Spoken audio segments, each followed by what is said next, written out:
জমিয়তে উলামায়ে ইসলাম বাংলাদেশ আগামী নির্বাচনে বাংলাদেশ জাতীয়তাবাদী দলের সঙ্গে একটা সমঝোতার ভিত্তিতে নির্বাচন করবেন। আমরা তাদেরকে এই বিষয়ে আমাদের দলের পক্ষ থেকে অভিনন্দন জানাচ্ছি, শুভেচ্ছা জানাচ্ছি। পরম করুণাময় আল্লাহ তাআলার কাছে এই দোয়া করছি যে তাদের এই উদ্যোগ যেন সফল হয়।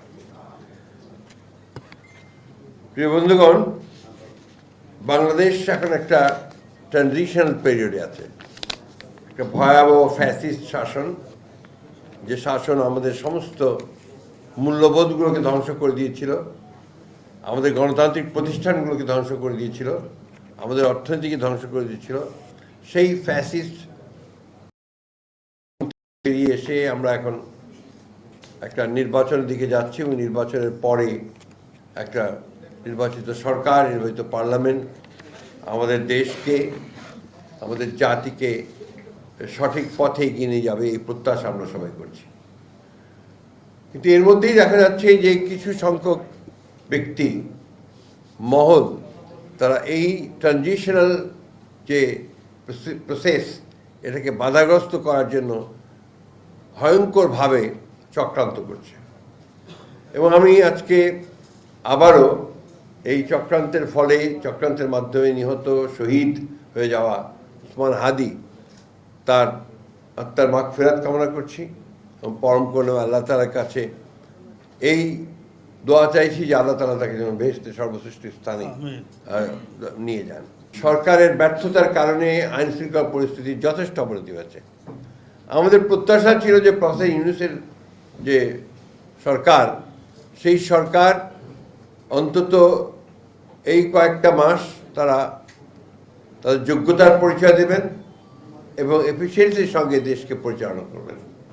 আমি ধন্যবাদ জানাই যে তারা তাদের কথা রেখেছেন, যে আপনার 26 ফেব্রুয়ারি মাসের 12 তারিখে নির্বাচনের ঘোষণা দিয়েছেন এবং নির্বাচন কমিশন সেটাই করছেন।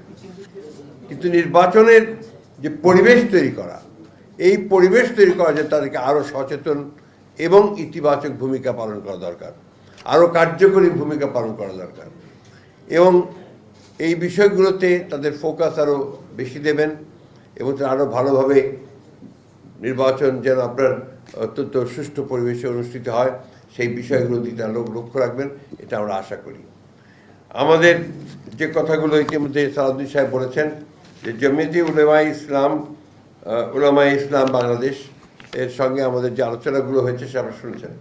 আমরা কিন্তু প্রথম থেকেই, বাংলাদেশ বিএনপির জন্মলগ্ন থেকেই শহীদ প্রেসিডেন্ট জিয়াউর রহমান সাহেব, তিনি সংবিধানে বিসমিল্লাহির রহমানির রহিম প্রথম তিনি সন্নিবেশিত করেছিলেন এবং আল্লাহর উপরে অবিচল আস্থা বিশ্বাস এই কথাটা দেওয়া হয়েছিল। কিন্তু হাসিনার এই সরকার আপনার সেটাকে বাতিল করে দিয়ে নতুনভাবে 15th অ্যামেন্ডমেন্ট না 15th অ্যামেন্ডমেন্ট দিয়ে সবগুলোকে পরিবর্তন করে দিয়েছিল, যেটা আবার এখন পরিবর্তিত হয়েছে এবং আমাদের সেগুলো আবার সামনে এসছে। আমরা ইতিমধ্যেই কমিটেড যে আমরা যে 15th অ্যামেন্ডমেন্টে আমাদের যে কনস্টিটিউশনের যে বিধানগুলো ছিল সেগুলোকে আমরা অবশ্যই আমরা আমাদের সামনের দিনে আমরা সেগুলোকে অগণতান্ত্রিক বিধানগুলোকে বাদ দিয়ে গণতান্ত্রিক বিধানগুলোকে আমরা সামনের দিকে নিয়ে আসব। আমি বক্তব্য দীর্ঘ করব না, আমি এখন আপনাদের সামনে একটু ঘোষণা করব যে কোন কোন আসনগুলোতে আমরা তাদের সঙ্গে সমঝোতা করছি। একটি হচ্ছে নীলফামারী 1 ডোমার ডিমলা, এখানে নির্বাচন করবেন মৌলানা মোহাম্মদ মঞ্জুরুল ইসলাম আফেন্দি। নারায়ণগঞ্জ 4 ফতুল্লা মুফতি মনির হোসেন কাসেমি। সিলেট 5 জকিগঞ্জ কানাইঘাট মোহাম্মদ উবাইদুল্লাহ ফারুক। ব্রাহ্মণবাড়িয়া 2 সরাইল আশুগঞ্জ মৌলানা জুনায়েদ আল হাবিব। এই আসনগুলোতে আমাদের কোনো এবং ইতিমধ্যে আমাদের সালাউদ্দিন সাহেব বলেছেন যে এই সংগঠনের জমিয়তে উলামায়ে ইসলামের বাংলাদেশের আমাদের অন্যান্য আসনগুলোতে তাদের কোনো প্রার্থী থাকবে না। তো আমার মনে হয় এটা হয়েছে আপনাদের কাছে, এবং আমরা যখন চূড়ান্তভাবে নির্বাচনের অন্যান্য আসনগুলো বাকি আছে সেটা যখন আমরা ঘোষণা করব, সেগুলো তখনও এসে যাবে। অর্থাৎ এখন নির্বাচন জমিয়তে উলামায়ে ইসলাম বাংলাদেশ এই ঘোষিত আসনগুলোতে এ ব্যাপারে আপনাদের সেখানে আমাদের কোনো প্রার্থী থাকবে না। হ্যাঁ, আর নিজস্ব প্রতীকী করবে, কারণ এর বাইরে তো উপায় নেই। এখন ওদের সংগঠনকে নিজস্ব প্রতীকী করতে হবে। তো আমরা মনে করি যে আমাদের সর্বস্তরের নেতাকর্মী তাদের সম্পূর্ণভাবে সহযোগিতা করবেন এবং জনগণ যারা ভোটার আছেন তারাও তাদের প্রতীকে ভোট দিয়ে ধানের শীষকে শক্তিশালী করবেন।